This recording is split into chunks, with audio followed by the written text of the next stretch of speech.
Hello and welcome back to the MCR. My name is Mac, and today I'm going to talk to you about the Democrats bailing, jumping off ship. They know what's coming. They're getting the hell out of Dodge. But before we get into that, I want to mention our contest for three $50 gift cards. It's imperative that you make your channel visible to us so I can add you to the list. If I cannot add you to the list, you won't be eligible to win.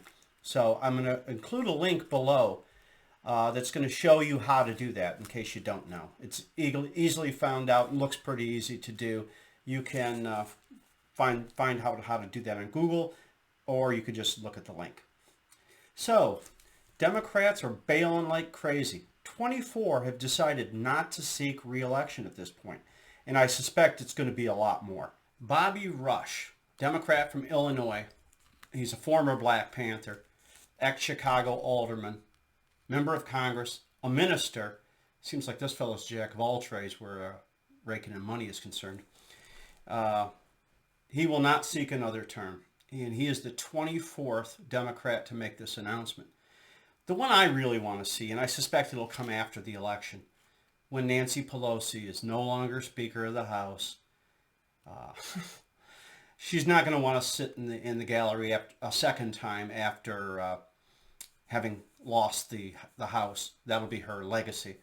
Her radical leftism, it just doesn't fit with the American people. I understand people got tired of Donald Trump and the drip, drip, drip by the media 24 hours a day, hammering the guy. They got sick of hearing about it, so it was just easier to make him go away. Except that had a consequence. So with the House only being separated by 6 seats, that's to say the Democrats have a 6-seat majority. The Republicans only need to take about a third of those seats, which would be 8 thus far, and flip them. And I don't think that's going to be very hard to do when you look at the numbers from Joe Biden. He's at a disapproval rate of 60% now.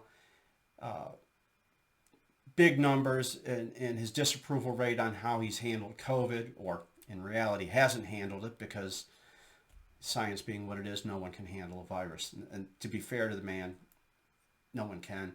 He shouldn't have lied and said he could, however. Kamala Harris, terrible, terrible numbers. Ted Cruz is saying that if the Republicans get the House back, they're probably going to impeach Joe Biden. I really don't know where that takes us, other than maybe it puts a dent in his corruption machine. We'd end up with Kamala Harris, who I feel, in just watching her, is so over her head. She couldn't win a primary. She was at about 2% in the Democratic field. I think she was the first to drop out. Bad news for the Democrats. Good news for us.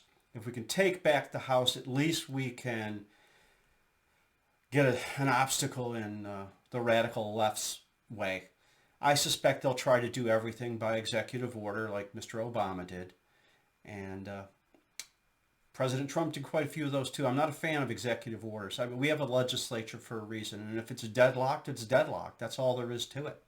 Nothing gets done, and then nothing gets done.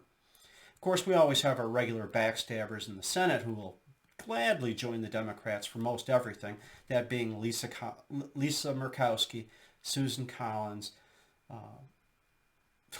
Pierre Delecto, as TJ likes to call him, Mitt Romney, born in my state. We are ashamed of you, Mitt.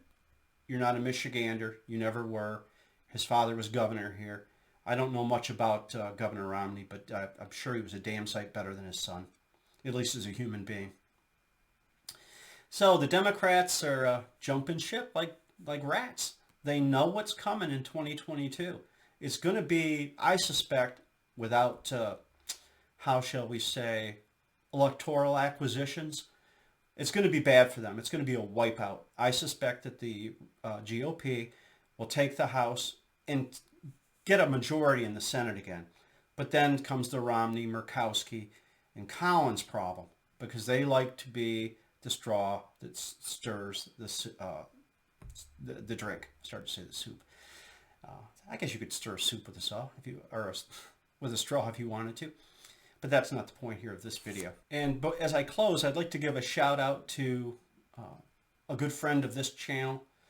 I call him Big Joe. He's from Florida. You know who you are, Big Joe. Thanks for watching. Thanks for supporting our channel. I'd like to also throw out a shout out to lobbyfriends.com. It's like Facebook, but better. No tyranny, no BS. Just need you to go there and help build that community. It's struggling because people, they like getting on Facebook and saying, oh, I'm in Facebook jail. I'm a hero. No one cares if you're in Facebook jail. It doesn't mean a damn thing. And artpeddle.com, where you can buy Patriot goods and services. They support largely just Patriot businesses, and it's a good site. You should check it out. So with that said, I'm going to wrap it up. So as we always say on the MCR, be safe, watch your six, and don't tread on me. I'm Mac, and that's the MCR video for today.